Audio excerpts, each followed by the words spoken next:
Today's edition of Mac Voices is sponsored by Smile, the makers of PDF Pen, PDF Pen Pro, PDF Pen for iPhone, PDF Pen for iPad, PDF Pen Scan Plus for iPhone and iPad, Text Expander Touch, and Disk Label.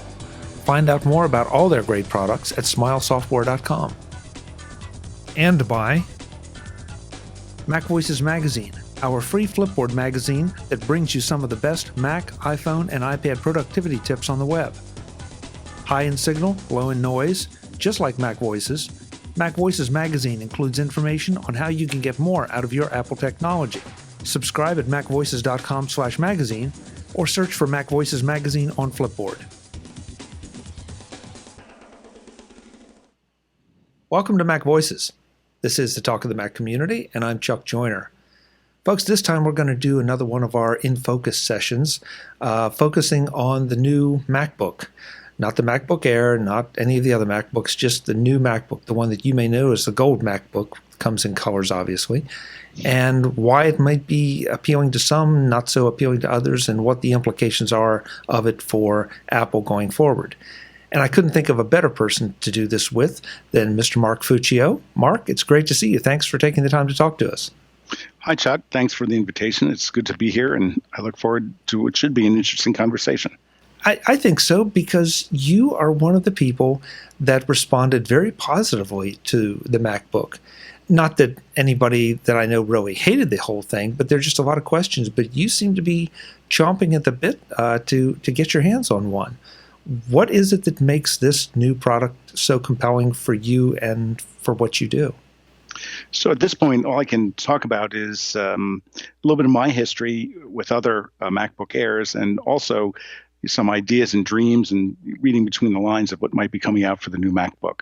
So in a month from now, everything we say may all be null and void, because there was some information, but not a terrific amount unveiled, as we'll get into when we talk. So if we misinterpret or the product tends to be different than what we think it is, then some of these comments probably won't come to pass. But the thing about it that's most interesting to me is, again, it's a very powerful machine in a smaller, lighter form factor. I was one of the people who bought one of the original MacBook Airs back in 2008, and I've had 3 MacBook Airs since then. So I'm a fan of light, powerful, small machines. First of all, you surprised me right out of the gate a little bit by saying that you think that there's still questions to be answered about this. We obviously have the feel of the new keyboard. We have the usability of the USB-C, which I'm sure we'll get into in detail. What are some of the other things, though, that you didn't think were revealed in this? So to me, the biggest question turns on the factor of performance, because a lot of the commentators out there have honed in on the fact that it has a slower processor than today's MacBook Air does. But at the same point, it's ambiguous about their SSD drive. They're making a point that for the new 13-inch Mac Pro, that it has a faster, significantly faster, twice as fast SSD drive. And it appears that maybe that might be available in the MacBook. Apple hasn't said for sure. And if it is available, then I think we'll see a replay of what happened with the MacBook Air when we went from the Gen 1 to the first generation of SSD. There were similar howls of horror, and Apple's unveiling and releasing an underpowered machine, because I think at that point, it dropped down from 1.6 or maybe it was 1.7 gigahertz to 1.2. But the overall performance went up. Why? Because of the SSD. Beat the pants off of the speed you get from a mechanical drive.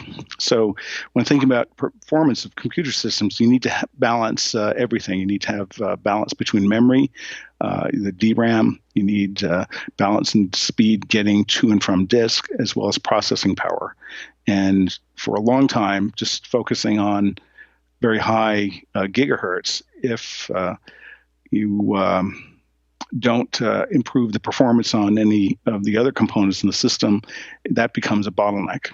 Those components become a bottleneck. So here it seems that when I look at the Apple website, they talk about a new 512 gigabyte PCIe SSD. Seems that maybe that's the same one that they're using in the MacBook Pro. Maybe not. Time will tell.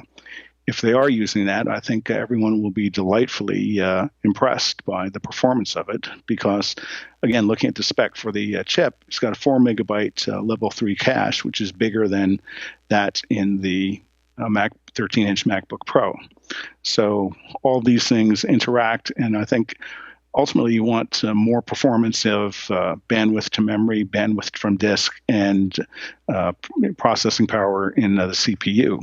But for a given CPU speed, if you can get data to and from disk twice as fast, you're going to see a significant performance improvement, more so than, say, going from a 1.2 to a 1.7 gigahertz processor. We should say at this point that Mark is a self-anointed storage geek. So it's not surprising that he's looking at the SSD as one of the key components. I found it just a little bit surprising, and maybe it's just what has to be written about, simply because they need something to write about. But we've heard for a while now that cycles don't matter anymore. We've got so many cycles that we really don't have to worry about what's the fastest, what's the slowest, short of doing video production, audio production, and maybe some pretty intensive graphics work. The machines are already so powerful that we're not using most of their capacity.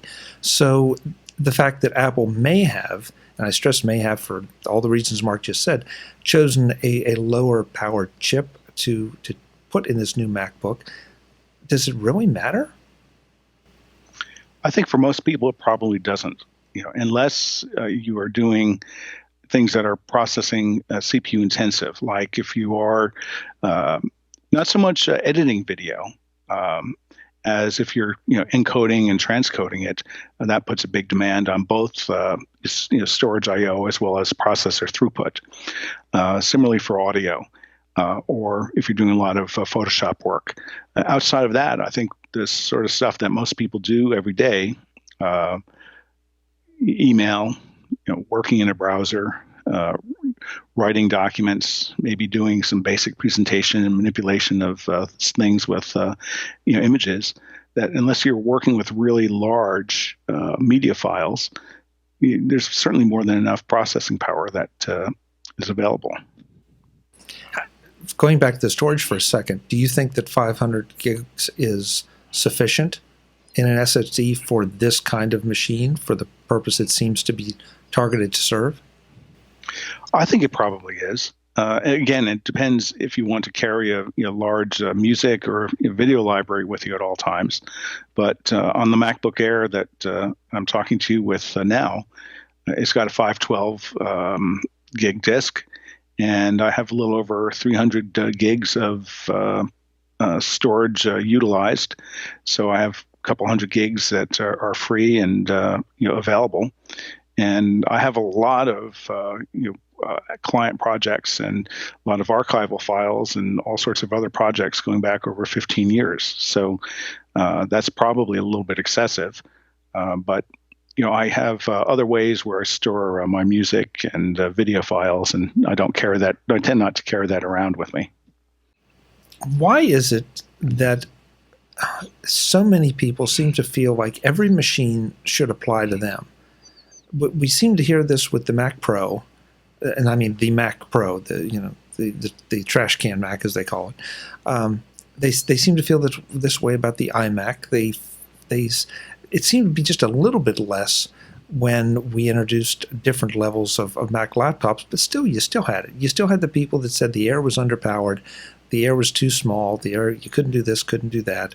And then the MacBook Pro Retinas came out, and they got really fast, but then they were too expensive, and it seems like they find something wrong with every single machine out there instead of accepting the fact that this MacBook seems to be targeted to the business professional who values lightweight and really doesn't need the expandability that all the ports that even the Air offers.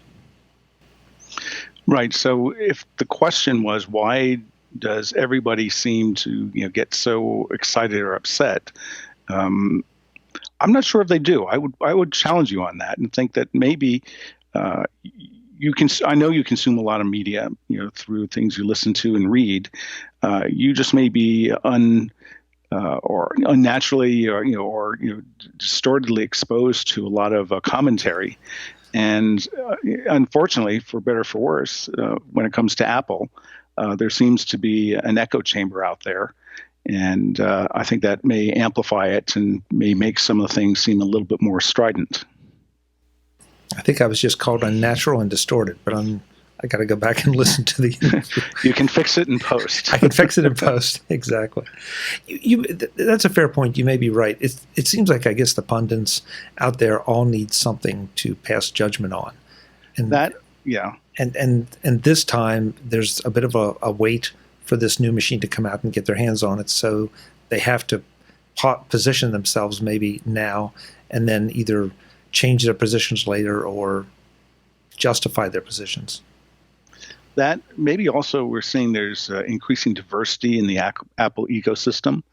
And some people have been longtime members of it, may be a little bit more homogeneous in their culture and outlooks.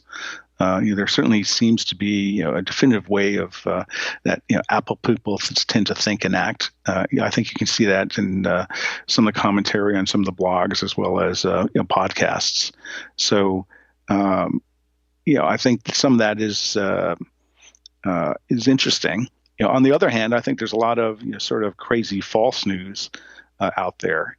Some things, probably to me, the most egregious one was some sort of story to the effect that, Apple security in the Apple Watch and Apple Pay is horrible because, somebody could cut off your arm and steal your money. So, yes, something like that could happen, but I think that's more of a clickbait, spam bite type of title than any sort of reasoned commentary or thoughtful analysis. So let's talk about the USB-C port in from two different angles. First of all, the fact that there's only one, so we only have one option for expansion, and even though we seem to be waiting on, I guess, peripherals or something that can both let us hook an external drive to it as well as charge the laptop. Is this realistic? One port on a machine that is destined for business?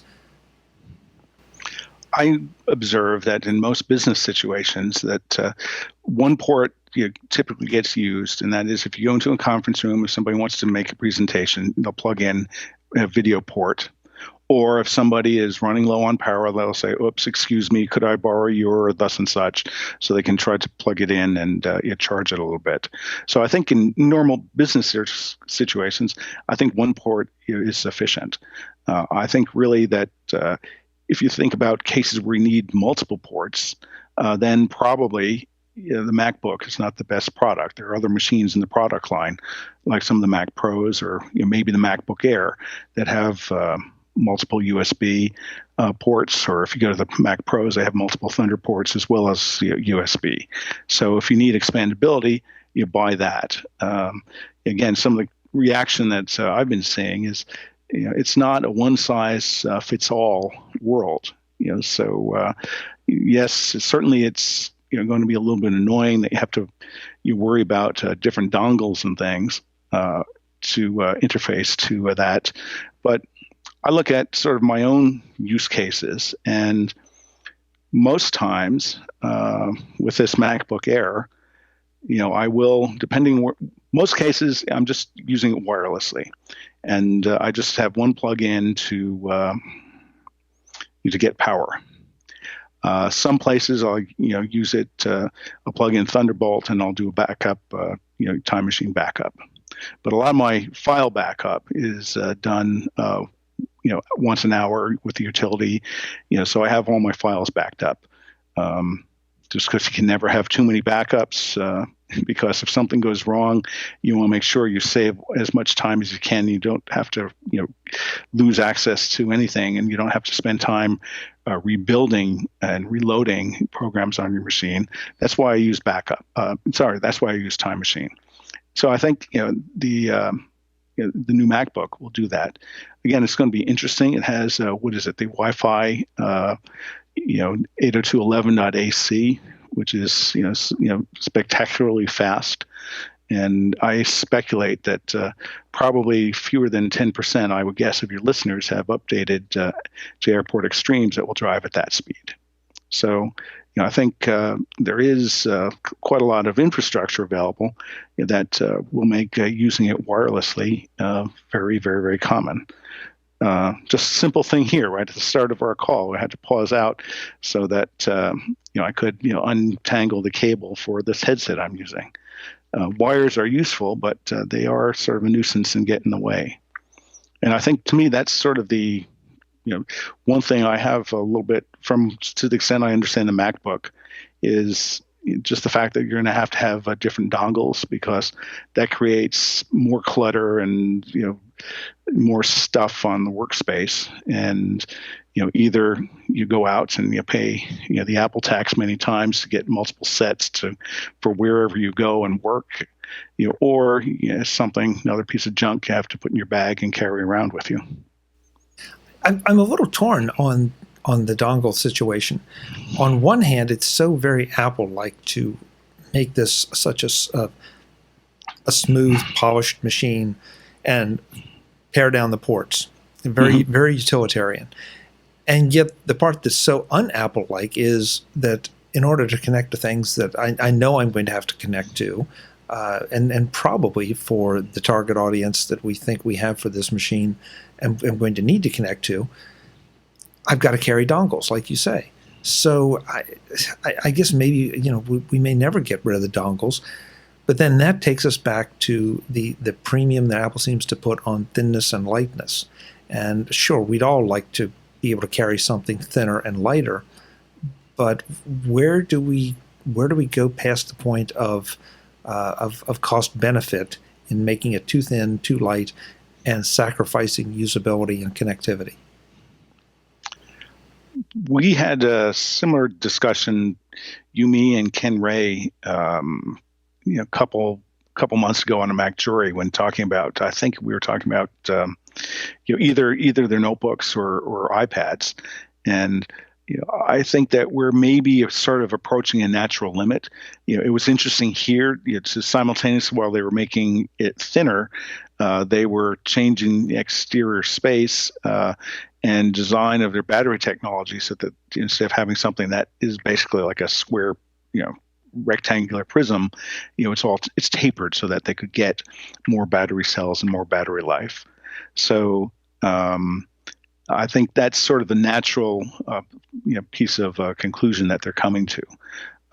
We've certainly seen over time they've made things thinner by integrating the display into the cover glass. I think they're maybe at a limit there. So I dare say I think we're close to as thin a device as they could be making with this current MacBook. Yeah, I'm with you on that. I love it, but if you make it much thinner, it turns into an iPad. So, and that's a different type of device. Much different. Still very usable. So we don't want to cut up the iPads, but it's just I still think that there are people that are trying to make one into the other, and vice versa. And I still see them as two very different devices. Quite a bit of overlap. You can do a lot of the same things. You do them a little bit differently, but still two very different devices. Right. And again, that's, we live in a world of, there's high diversity and there's many different types of devices from Apple. Phone, iPad, variety of iPads, variety of MacBooks, MacBook Airs, MacBook Pros. So depending on what you need, you can select and optimize from many of the devices. It's not a monoculture situation, which is a fancy way of saying one size fits all. So let's talk about the other side of USB-C. USB-C. I said it right. We have a brand new connector. We have it supposedly backward compatible with USB. again, with some dongles and adapters that you know you're going to have. And that's great. I mean, that means that most of our existing peripherals should work with an adapter, and I think we've all gotten used to that you're going to have to adapt this to that probably within the lifetime of the device.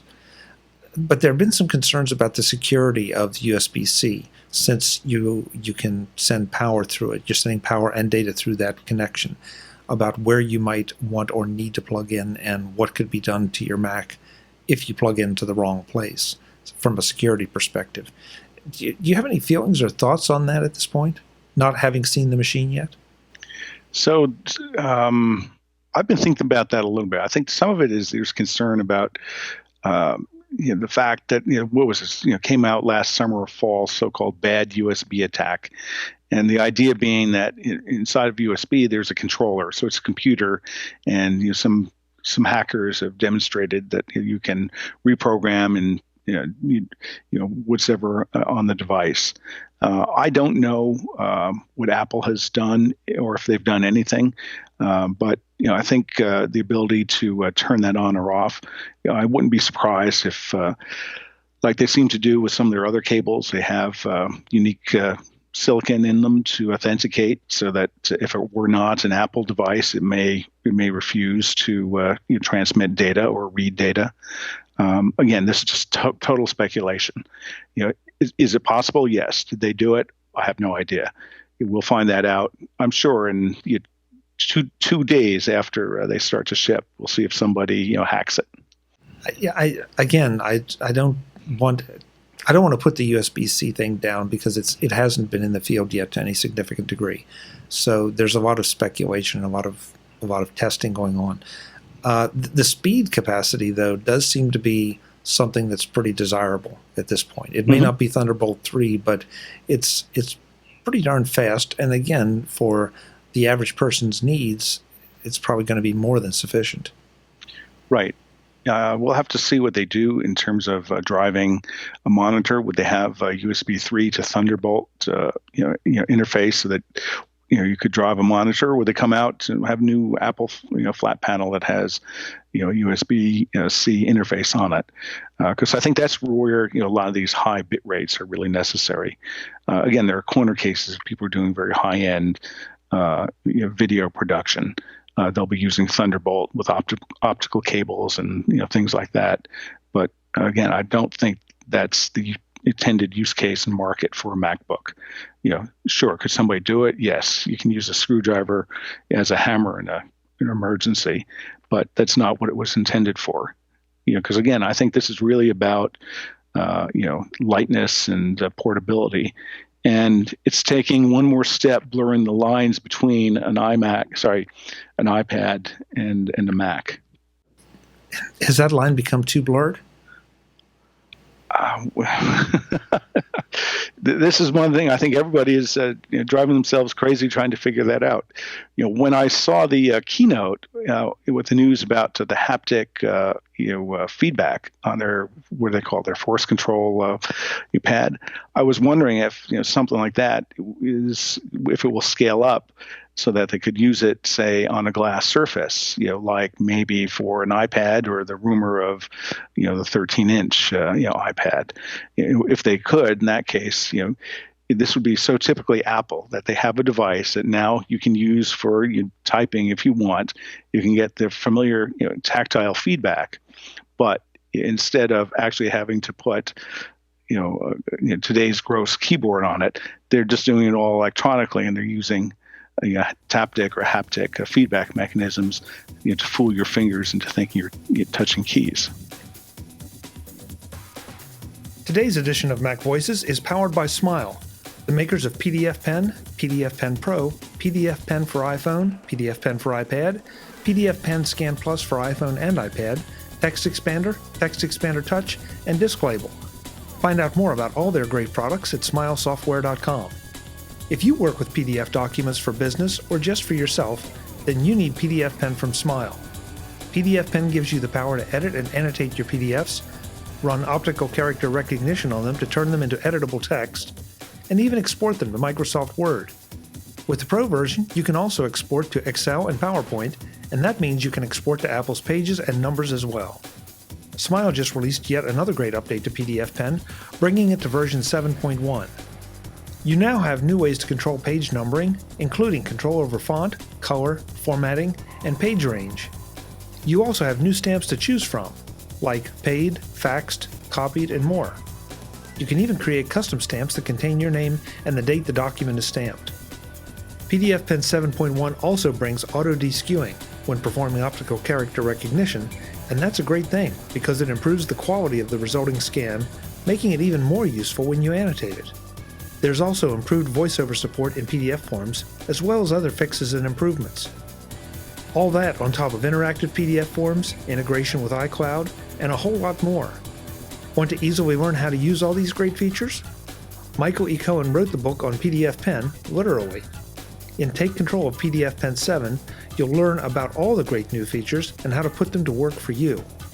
You can find PDF Pen 7 and PDF Pen Pro 7 on the Mac App Store, or you can download demo versions and buy direct from Smile at smilesoftware.com. Find out just how much you can get done with your PDFs with PDF Pen from Smile. Smile at smilesoftware.com, the makers of world-class software. Thanks to Smile for their ongoing support of MacVoices. I think it's very interesting that we've seen plenty of articles and discussions about the fact that the iPhone 6 Plus is almost as big as an iPad mini. And so that line blurs. Then you have the iPad Air that is being compared to a MacBook Air and now this MacBook. And that line seems to blur. And so it's at some point, I mean, you can almost justify running up and down the scale a couple different notches and saying, well, this line is becoming too blurred. But I still think they're very distinct, separate machines, at least in my mind, and it's maybe just the way that I've approached them and used them. But I think that there may be a blur between an iPhone 6 and an iPad mini. I don't see as much of a blur between an iPad 6 and an iPad Air. I would agree with that. No, you mean an iPhone 6 and an iPad Air. I'm sorry. Yes. Yes, I said that wrong. Excuse me. An iPhone 6 and an iPad Air. Right. So this trend has been going on for a while, right? There was a discussion about how iOS was taking and seeming to be the love child that was getting all the attention. Then Apple had the Back to the Mac event and showed how they're taking innovations from iOS and putting it back into the Mac. It seems over the past year or two we've seen co-evolution of related features, and certainly now with things like continuity and handoff, we're seeing a blending or merging of the environments. So I think, yes, things are converging in part because you can now have, in your iPhone, you can have a very powerful computer that, that sits in your pocket. And yes, you can read books on this, and you can send email if you dictate to Siri and correct some of her incredible typing or misinterpretations. But that's something I couldn't do on prior phones and prior devices. And, I think it's more just putting a seamless Apple ecosystem, that we have all these different touch and access points. And I think just like, some people need the cylinder MacBook or cylinder Mac Pros for high-end production, other people can get by on using some of the smaller and lighter devices. And thank you, because that seems to be another blur that has occurred, at least on the benchmarking side, between the Mac Pro and the high-end iMacs. Mm-hmm. That all of a sudden now it's like, well, which one should I really get? And maybe price can be the driver there, but you have to, I really think even more so than before, you have to examine your own use case, what you want this machine to be for you. And a lot of us were used to just buying a machine and having it be, the be-all, end-all for us. And now it's become so specialized that, yes, I can make perfectly good use of a MacBook Pro, an iPad Air, and an iPhone 6 Plus in one sitting. and maybe even throw in a MacBook Air on the side too, without any trouble. I can have a use case for all those things in my work environment, and suddenly realizing that, yeah, okay, I could stick another monitor on the Mac, and that would be fine, but the iPad Air is as convenient, if not more convenient, because of the touch interface for the things I would like to do on that, and so on. So I think it's time for a re-examination of what you want for the money and how you're going to use it. Right. I mean, all this is good news, isn't it? In the long run. Oh, yeah. There's many, many more choices. That computers are no longer that specialized thing that is sitting on your desk. They're portable. They're things that you can carry. You can put in your pocket. Soon you can put one on your wrist, and you have similar experience across all of them. I think that's tremendously wonderful and liberating. I see it's enabled more people to do all sorts of working in different ways and doing different types of jobs because they don't have to go to a company where they have a computer. Something they can own and they can carry and take with them. And I think part of the reason why we see a lot of Mac people tend to have multiple Macs is they use them in different ways. And, it's something they're subordinating purposefully to how they want to live and work instead of the other way around. Oh, I don't want this to degenerate into a discussion of Macs versus PCs, but I think we are back to a bit of an old truism, at least for me, that Mac people historically have tended to do more with their machines. PC people tend to, they get a configuration, it works, it's stable, they're afraid to mess with it, so they don't want to experiment, and that may be a little less true now, I'll give it that. But I still think there's a big chunk of the PC users out there who don't explore and aren't anxious to try out a new utility or something that could very well benefit them. And Mac people just continue to go at it with abandon. Certainly, Apple has had, and I think it's now conventional wisdom that the benefits by being vertically integrated and doing both hardware and software, I think are absolutely clear. And it's still the problem that so much in the Windows world, there's other devices out there that Microsoft wishes they had control over. And I know a number of people who have some of the Microsoft Surface devices. They're extremely happy with them, way happier than they have been using. We have to name names, Dell or HP or Lenovo or other devices where. Because you have all this cooperation of openness, you as the buyer, you're in the integration business, which is different than Apple. They integrate it. So Apple owns the experience and people get to use their device. Whereas if you go out and there's some great machines out there and there's others that you look at them, they just have dumb configurations. And it's going to be a case where you're going to be in a world of hurt just because somebody has, use the cheapest hardware they can, and they put all the bloatware on it because of the income that comes in and gets paid, and it creates a monster mess for the user. One last thing on the MacBook that we haven't talked about, and that's the new keyboard.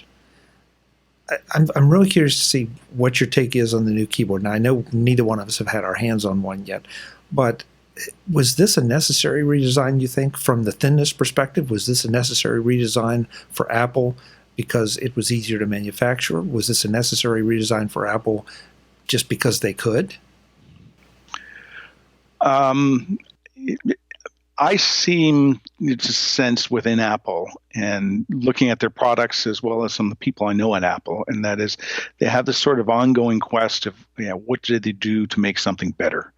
They're never content to sit on something. They ship products, they'll ship millions of them, but they'll know, okay, next time we can make it better if we can use this new technology and if it can become available in high volume.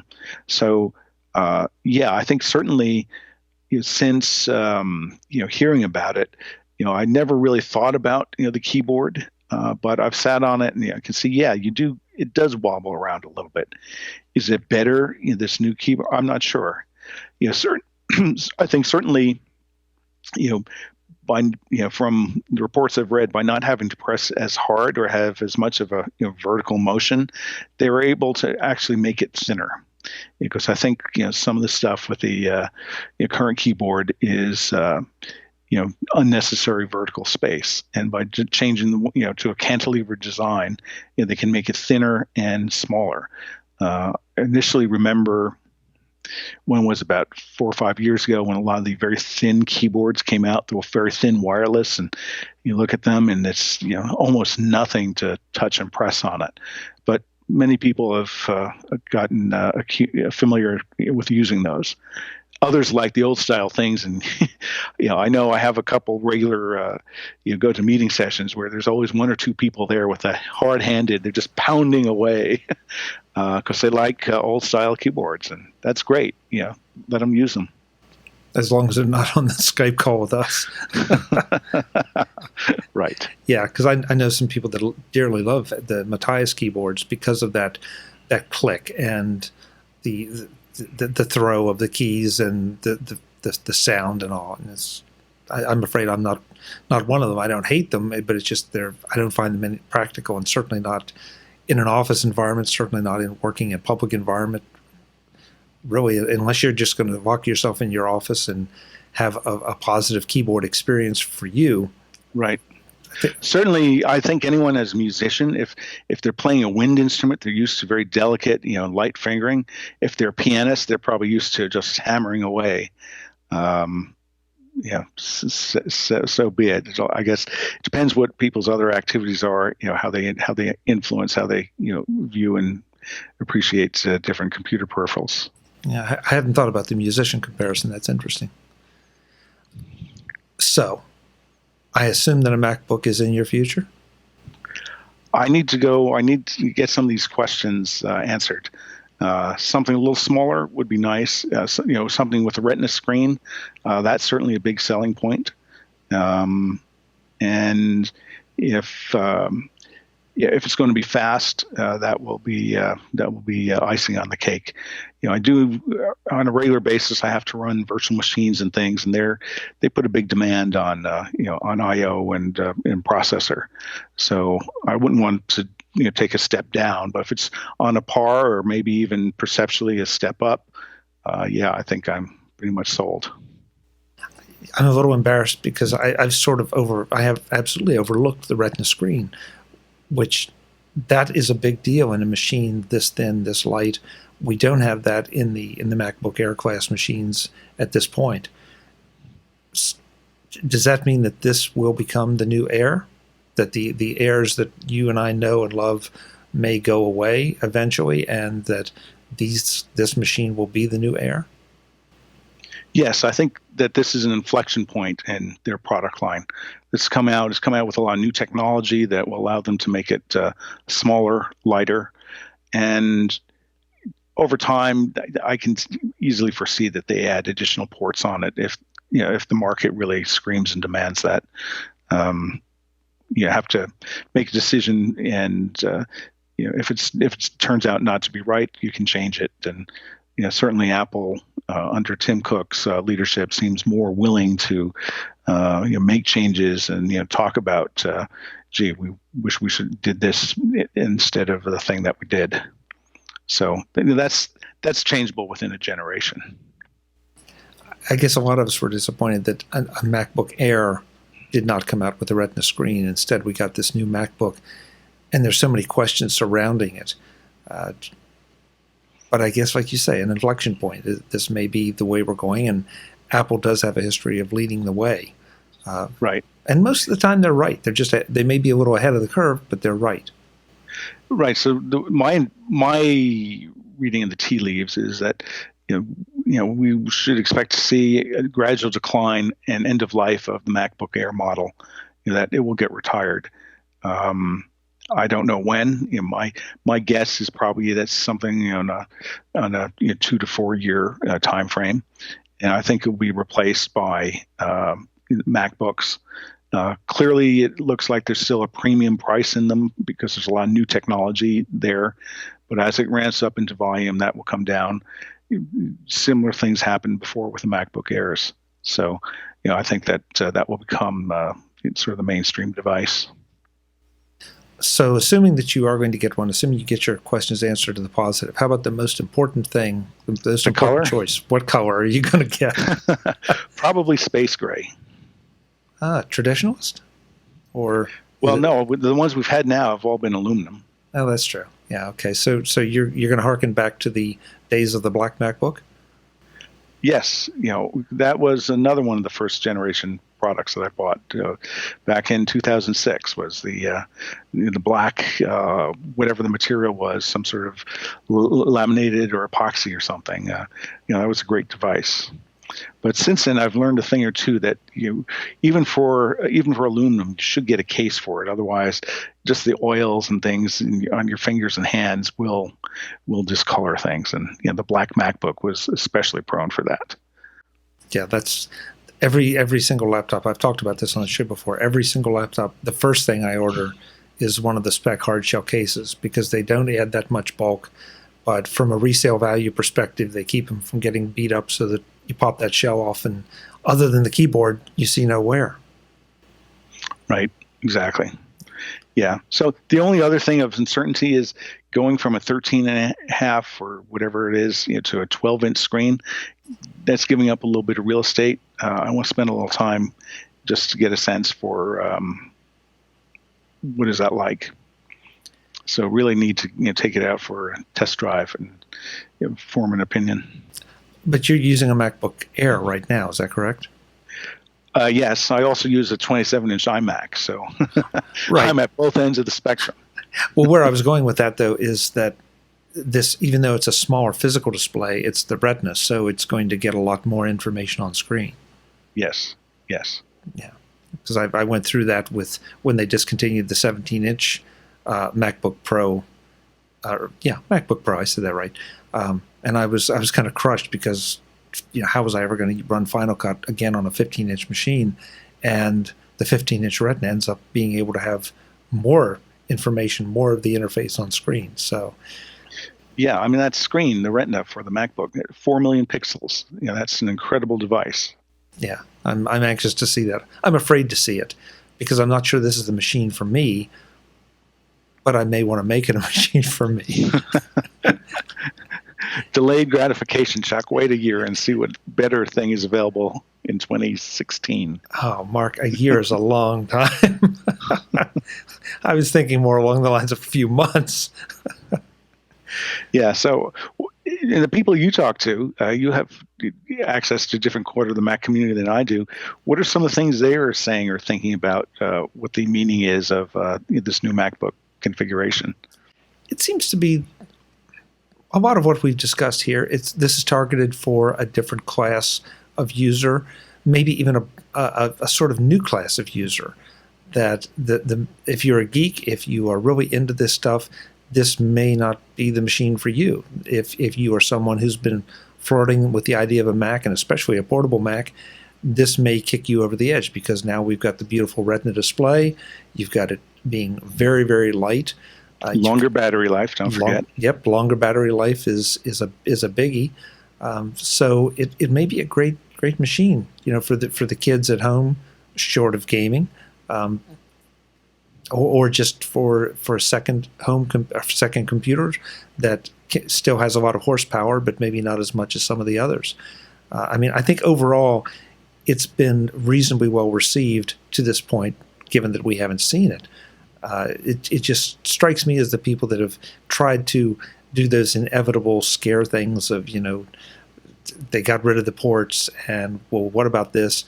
I think the security issue of the USBC does need to be addressed from an education standpoint. People need to be even more aware of some of this stuff, just like we're trying to give them awareness of the hotspots that they connect to, make sure that it's somebody reliable. Yeah, so somebody was telling me a story, which, let's see, it dealt with security, and how to how to not get you an explicit tag. So basically, let's say it was. Thank you. Yeah, basically it was. The story went that there was this one engineer who had a hot Russian blonde girlfriend, and all she ever wanted him to do was just put a USB stick in his machine. Didn't even have to take it back. It's just when you go into work or you go see your friend's house, just put this into the machine for a minute, and then that's all you need. And and she continued to go out and show him a thrilling time. And that's the case that people are scared of, right? Which is you infect a virus and it gets read. So Apple has been fanatical about security on the iOS devices. We'll have to see. I think it's a legitimate concern that they really should answer after the machines start shipping what they do or don't do security-wise for that port. It is an issue, and again, because it's a brand new port, I think it's natural for us. Well, no, actually, I think not. I mean, you have USB today, so the USB today has the same challenges. That would. Yeah, that's fair. I mean, I guess I'm thinking about the fact that you have power over and data on the same cable, so you're plugging in primarily for power. You may inadvertently be making a data connection that you don't want to. That's true. But again, that just as we know not to open email attachments that we didn't request, we should also be aware of not plugging in USB or other devices into our computers from towardry sources. So if you see any hot blondes coming by and just wanting to plug a USB stick into your computer, you probably shouldn't do it. You had me scared with that story there for just a second, Mark. I wasn't quite sure where you were going with it. But I mean, I think really that's what all the a lot of the social engineering is all about. Certainly, there was that Stuxnet, the computer worm that screwed up a large percentage of the centrifuges in Iran a couple of years ago. That got propagated because, or according to reporters in the New York Times and elsewhere, people just dropped USB sticks and people picked them up and let me use this, or just plugged it in and it inoculated and transmitted a virus into the machine. So you should be very, very careful about dealing with anything that can read or transmit data. And it's tough to know who to. It becomes tough to know who to trust. That's the biggest challenge. So that's why we should all be wireless and not have any plugs at all. And be careful who you're connecting to there. Yeah, that's exactly right. There is no easy way around some of these things. Yeah. But I'm sure our grandparents had similar complaints about cars and crossing lanes and all the other dangers that that new technology brought at that time. Yeah, that's a really interesting comparison, and it's a very fair point that this is just the 21st century version of a lot of things that have gone before. It just feels like it can happen so much faster, and the results can be maybe not necessarily as physically devastating as a lane change. It can be financially more devastating, and we have the media that, for better or worse, the popular media that doesn't always understand this stuff and focuses on the negative and feels like they're doing a service to their viewers and readers by warning them of all these dangers. So unfortunately, it's part of our short attention economy that they're going to more and more ways to try to grab attention because they get compensated in some way for being successful at grabbing a piece of attention. And a lot of it, some of the stuff just goes down the sewer in terms of either message or just having stupid content like, oh, the Apple Watch is bad because somebody could cut your arm off and steal your money with it. So unfortunately, that's that's the nature of the world we live in. So just tune out and don't click on sites like that, and try to reward good behavior and punish bad behavior. And educate yourself, folks. That's it. I mean, hopefully we can bring you some education. There are a lot of very, very reputable folks out there that want to educate you, and they aren't producing clickbait and link bait. They're trying to really give you the right information. So be aware of maybe who's behind the information sources. Mark, it's been a good discussion. I appreciate you giving us a little insight. You certainly came at it from a couple different angles that I hadn't thought about. Hopefully we've given folks a little more to think about, and maybe they'll be out there in line with you picking up that new MacBook. Never can tell. Well, be right out there. They know what I look like, and maybe if I see any of them, or any of them see me, say hello. Yes. Who knows? I might be there too. I've got to get my hands on it. You're going to fly to California to buy a MacBook. Okay. Okay, I'll buy you lunch. You got it. I remember the Chinese place from the last time, and it was very good. So, all right, Mark Fuccio. We should make sure you plug whatever you want to plug, where you are on the social media, what other projects you have going, so they know where to find you. Probably the easiest is at Mark Fuccio on Twitter, Fuccio, Mark with a K. Great. Mark's always a pleasure. Thank you so much. Thank you, Chuck. Have a good night. You too. Bye-bye. Folks, thank you for joining us for our focus on the new MacBook. We would love to hear what you have to say. You can obviously send Mark a message on Twitter, send me a message on Twitter, or drop me an email at chuck@macvoices.com. I'd love to hear from you and love to know which MacBook color you will be getting if you are going to get one of these new machines. Until the next time, and as always, thanks for watching.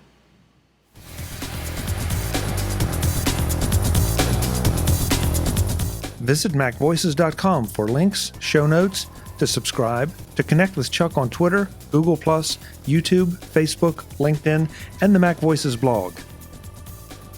Subscribe to our weekly newsletter, the MacVoices Dispatch, to stay up to date on all the latest MacVoices news from our front page or at macvoices.com/newsletter. Do more with your Apple tech by subscribing to the free MacVoices magazine on Flipboard by visiting macvoices.com/magazine. Advertising and sponsorships handled by Backbeat Media at backbeatmedia.com. Bandwidth provided by CacheFly at cachefly.com.